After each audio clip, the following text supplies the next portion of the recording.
I loved my dress. If I could wear it every day to the bank, to the grocery store, I would do it. So I would wear it to McDonald's. She would. If I'm gonna wear a dress, it has to be like a dress. So it was like bustier, boobs up, and like flowing out, like Cinderella type of thing. I really liked the whole princess poofy thing, so I started trying on dresses, and quickly I learned that that does not look good on me. We both wanted to be in tuxes. We wanted it to be formal in that way. Even though it was in a tropical location, I kind of liked that juxtaposition.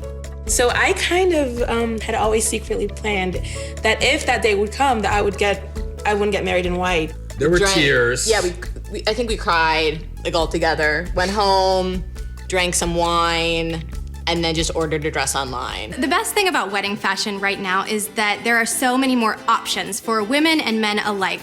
Brides are opting for less traditional colored dresses, so they'll have an off-white dress with hints of blush or mint. Go into your closet and pull out your signature pieces. You're gonna get a sense for texture, for color, for cut, for silhouette, and that is gonna help really, really guide the choices you make towards your wedding day. If you are not someone who has ever imagined wearing a Disney princess style ball gown, you shouldn't get married in one.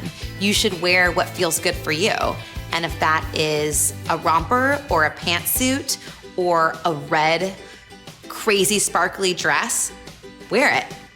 In terms of picking my dress, my mom helped me, of course, as she always does with outfits. I got married in red because I don't follow rules like that. So sexy that wedding day. Like literally just ordered it online, just one. And then it came and I was like, this'll do. And that was it. And I loved it. That was my wedding dress. Yeah, and I thought you looked great. Thank you. I got the dress, and then I was like, I spent way too much money on this dress.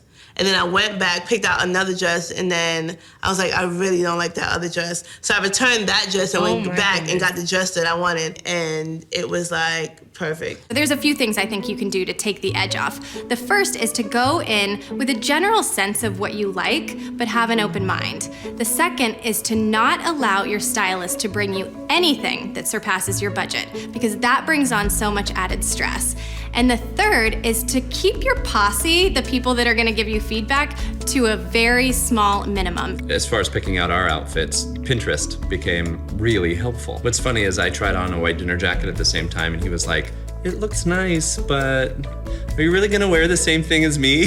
Your wedding fashion should not eat up a huge part of your budget. You should keep things fairly modest when it comes to the fashion, because there are so many options. For a bridesmaid, spending upwards of anywhere from like $100 to $500 for a dress that you're only gonna wear once, and it's not even your wedding. Like I didn't want to do that to anybody else, so I chose a dress that I thought that they could maybe wear to a cocktail affair or something like that later. For our bridesmen, it's funny because they actually picked out their own outfit. Set a color or a palette that you're comfortable with and let your bridesmaids choose their own dresses. They know their bodies better than you do, and it allows them to actually have some flexibility on how much they spend. Bridesmaid rage is so real, so treat your friends with respect. Treat them as the friends they were before the wedding so that they'll still be your friends after the wedding.